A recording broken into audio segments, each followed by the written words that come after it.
it's Imogen and welcome back to Colouring Kid. As you can see, I'm at a bit of a different angle today and I wanted to show you my new art cart or trolley that I recently got. So I basically had some money from my parents for my birthday and I didn't end up finding anything big that I wanted to get in London, which you will see in my part 2 of my birthday haul.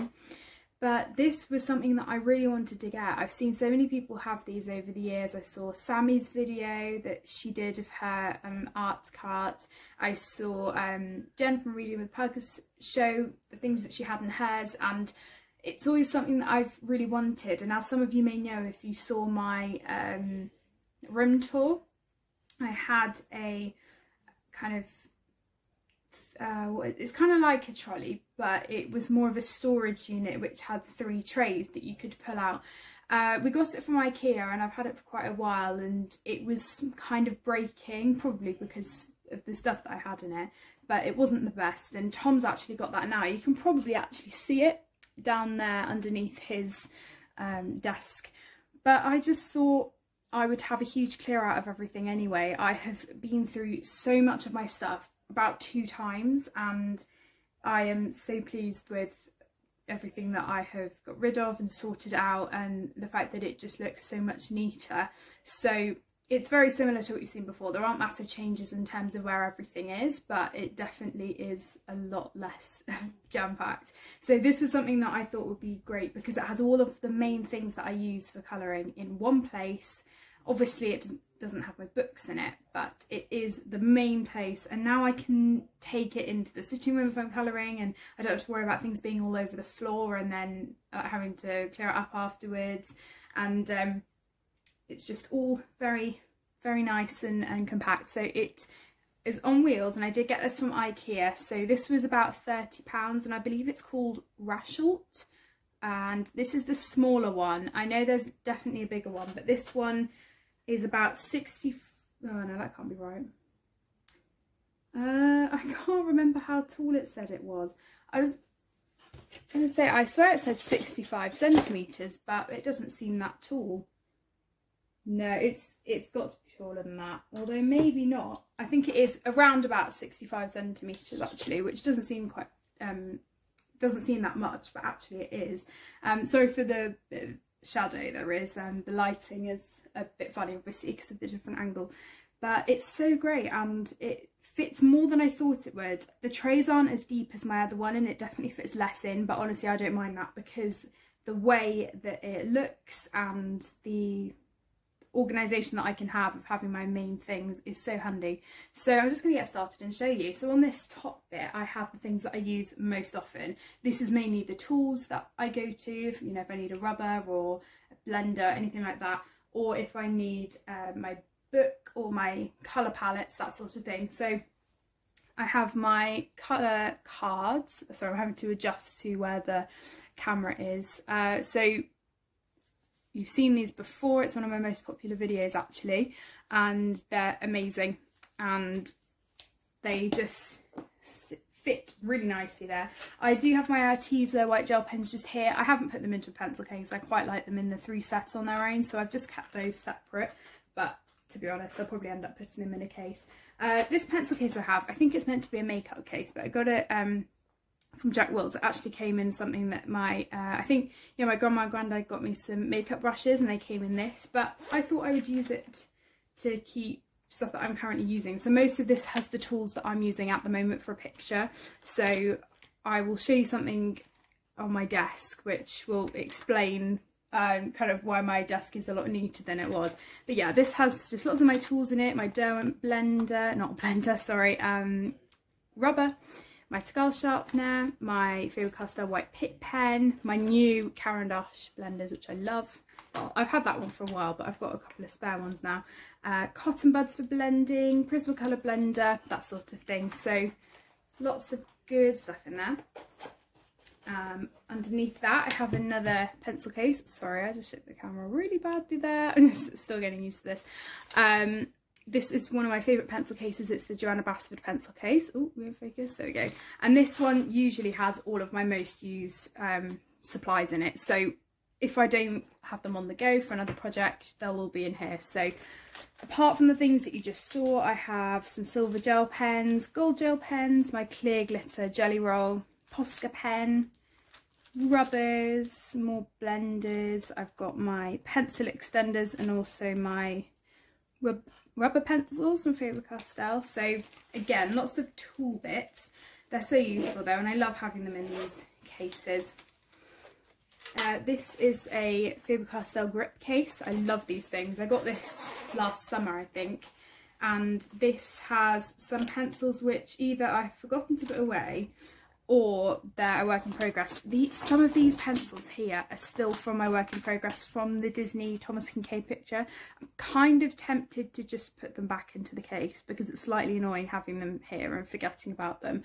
But we'll see. I'm not sure, but I do need to go through this. I've also got some spare Staedtler fine liners. These were literally about 20p from WH Smith. They were having a big clear out of stuff, so I got some of those separate. So just bits and bobs in there, but I always like to have that pencil case handy because it's really good.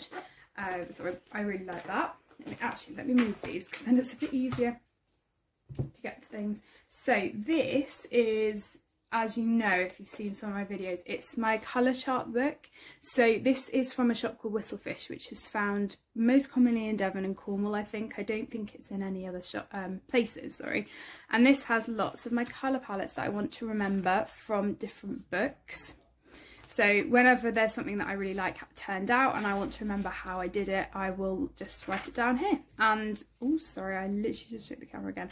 I've got into the habit now of also writing down the order of the pencils when I've used them, because I do have a habit of, the layering sometimes is really crucial, and I do get into a habit of, yes, I've got the pencil colours, but I don't know how to use them and what goes where. So it's a lot easier to do that sometimes for me. That's a tip. So I really like having it all in one place, and this is going to last me ages. And I am a person who very much likes lines in notebooks. I find it so much easier, so that's great and very compact.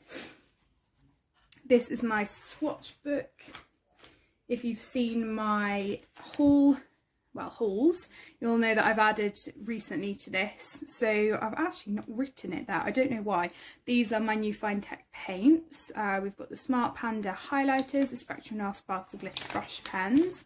I leave places here and there, so it's a bit of a jumble. These are my new Arteza fine liners, the Iconic ones, and I've got pretty much all of my stuff in here. It's not the neatest, and to be honest, I don't really mind, because I've found that I'm not actually using swatches as much lately to find colours, because as you know, well, you probably experienced this as well, especially with things like Prismacolor, you get used to the pencils, and so I don't really find that I'm needing them as often to, you know, pick colours out of, because I know what they look like.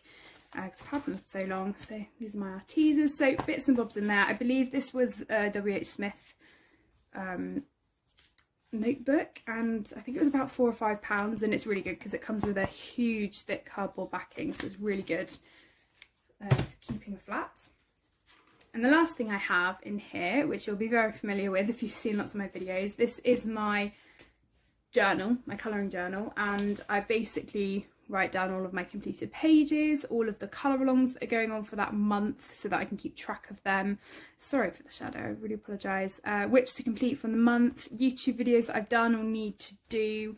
I keep track of my my subscribe account, just because it's fun seeing, you know, where I've peaked and where I've hit, you know, certain goals of mine. So yeah, it's really good. I'm still wondering what I'm going to do for this coming year, because I've actually run out of this card from Paperchase, and when we went they only had paper and it wasn't as good, so I'm not really sure what I'm going to do, but I need to start setting it up soon, because obviously it's nearly the end of 2020, which is really scary. But it is a bullet journal, but the paper's really thin, and I quite like having it really thick with the card. And then at the back here, I also have the colouring checklist challenge that Sammy created for us. I'm doing quite well with that. I'll probably do a video in April when it's done, and I'll show you what I did manage to complete. I haven't managed to do everything yet, and I don't imagine I'll necessarily be able to do everything, but I've got a fair few things done. Just quickly put these away for you so that I don't have to do a transition video. It's just a lot easier. Okay, so moving on to the second layer, and as you can see, sorry, before I move on, I've still got space here, so if I wanted to put more stuff in, I absolutely could. That wouldn't be an issue. This second layer is a bit more of a squeeze compared to the other one. When I built this, and I'm proud of myself that I built it because I'm never usually good at that stuff, but this was actually really self-explanatory and the instructions were really easy. So yeah, when I was building it, I did try and make sure that this middle one was a tiny bit lower, so it's not quite equal, because otherwise these lovely cases wouldn't have quite gone under. So I have 3 cases here, and I'm amazed I managed to fit 3, and I'm really, really happy I have been able to do that, because it means that if I'm using other cases more frequently, I can just change them in and out when I want to, and knowing that I can get 3 cases is brilliant. So no surprise, hang on, this is gonna be a little bit hard to get out. No surprise, I've got my Prismacolors. I'll just open one to show you, because these zips can be a nightmare to get in and out. I, as you can see, don't have many of my colours in at the moment. I'm using a lot of them for a tutorial by Chris Cheng, which is a whip that I think I showed in my haul. I also have on the other side, and by the way, the wheels move so easily. We also have all of my Faber-Castell pencils in this pink case. So I found myself using these a lot more recently, which is why I've put them in here. But as you can see, I've got a mixture of lots. So I've got Polychromos, Faber-Castell Classics and Eco pencils, and also some other of the Eco pencils, but a different type. So I've got a random green there, which is quite annoying. But yeah, love them. And I love to layer with those more. I find that my pictures take longer when I use them, but I don't mind. And then the last one I have, which I specifically put in the middle because it's the tallest one, is my gorgeous Mouse and Pumpkin pencil case. I absolutely love this thing. It's so adorable. And this has got my Holbeins in. So again, I've got some colours missing at the moment. I find myself using the pastel ones a lot more anyway, but it's a lovely case. And sorry, just shook the camera. It's a lovely case, and I really like the fact that there's only one zip as well. It just makes it so much easier.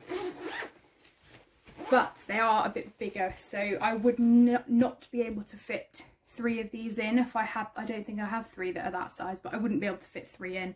The only reason I managed to fit 3 really was because that was the tallest one and I put it in the middle, and then the other 2 are slightly shorter. So I'm not going to put those back in now, it could take a little bit of time. So we'll just move on to the third tray. Just to let you know as well, these are made of metal, but they're not like flat. They have got this pattern here and it is kind of see-through. So you'd be absolutely fine storing stuff, no problem, but it's not flat like this is, so it does have a texture to it. So this might be a little bit difficult for you to see right away. Ooh. Let's get this out first. So this is my pencil wrap, which, as you know, has quite a few different pens in. I love this, and I do use these quite often, not quite as much as say a clear jelly roll or like a silver glitter gel pen or anything like that, but I do use them quite frequently. So these are my Pentel Hybrid Dual Metallic pens, some silver Pentel hybrids, silver metallics, sorry, some Jelly Roll Stardust, glaze, some silver and gold gel pens, and a couple of the metallic Stabilo pens. Pencil wraps are good. They're well compact. Oh, I might struggle to get that out. I then have my Tan Mitt 96 glitter gel pens. There are only 48 in the set, but you get 48 real refills, which I think is great. And I haven't had to use any of my refills yet, which is great, and I love these. There are some really unusual colours as well, and I really like the fact that they're in there, because usually in gel pen sets you don't get very exciting colours. It's really nice to have a bit of variety. Again, they are all glitter gel pens. That's the thing I really love about that set. It's 48 glitters. There are a couple of neon glitters, but apart from that they are all glitter, and that to me is a lot better, because I do tend to use metallics a bit, but not as often. So they're good. I've got my Rembrandt soft pastels, which my mum had. I still like to keep these. They're handy. I don't use them as often as my new ones, but I love them. They're great. And ooh, sorry, I'm struggling to get this out a bit. There we go. It's because the thing I'll show you in a minute is very packed in. So these are also Rembrandt pastels, but they are a bigger set, and they are smaller chalks as well. So this is a 60 set, and I remember these being quite expensive when I got them. I think I got them back in March or April. The brand kind of renamed as the Royal Talons brand, and as I said, they're 60 pastels. I will actually show you the inside of these. They're very similar to the other ones, not quite the same. Obviously it's been about 30 years, so the branding and the colours have changed slightly, but they're still absolutely gorgeous, and I use them a lot. I have found myself using pencil for background a lot more though, so that's probably why my pictures have been taking a bit longer, but I honestly don't mind that. At this point I'm kind of just colouring for pleasure rather than, you know, saying I have to get a certain amount of pictures in a month, because I haven't completed a picture yet this month, and it's already the 17th. Okay, so the last thing I wanted to show you before it spilt everywhere was this box that I have of cotton wool buds. These are all paper, so they're not plastic like some still are, even though they're not meant to be. So basically I had already used lots of this, and I use these all for my pastels and also blending. I use these quite frequently for blending stuff, and also just smoothing out pencil. So I have some cotton wool balls here, which are great for backgrounds, and all my cotton buds here, so that they should last me quite a while. I got my other set quite a while ago, but they're really handy to have, and honestly they're one of those things that, yes, you can obviously use them as they're meant to be used, but they are also really good to use for art, and they're great. So that is everything that I have to show you. I really hope you've enjoyed watching. I just thought I would do this video because I really love seeing other people's tours of their carts, and I thought that it would just be fun to show you. So I'm really pleased with this, and I'm really glad that I got this as kind of my main thing from my parents, because obviously I never really tend to find like big things that I want to get, and I thought this was really good because it's something useful that I am gonna really love, and it's just so handy. And as I said, the wheels are so smooth, they literally glide across the carpet so easily, and it's great to have, and a great bit of storage. So the other thing that I did want to show you before I leave you was this box that I got from Tiger. Now I got it quite a while ago, but it's actually come in really handy, because what used to happen is on my desk I would just have bundles of my colour pencils with pictures that I was working on, and it made my desk look so messy, because obviously there's so many colours going on, and you know, I either had them in pencil pots or a tray or whatever. So this has all of my coloured pencils that I'm using for different projects, but all tucked away in this one box, and also the colour goes really well with my cart, and our sofa bed that we have is also the same colour, so that's great. So these are the pencils that I'm using for one project, which is the Chris Chang picture. So they're all bundled in one, and most of these loose ones are actually for my Wonder Room page from Ivy and the Ink Butterfly. So I thought rather than bundling them all up, I'd just keep them loose in here, and then I can grab the ones that I need. So it's so handy having them all in here, because it just means that they're tucked away and they're not creating a mess on my desk. So I'm really pleased that I found a use for that. So yeah, that's everything. I really hope you enjoyed this video, and I hope you're having a lovely festive run up to Christmas, or if you're not celebrating Christmas, I just hope you're having a lovely time, and I will see you all in my next video. Bye everyone.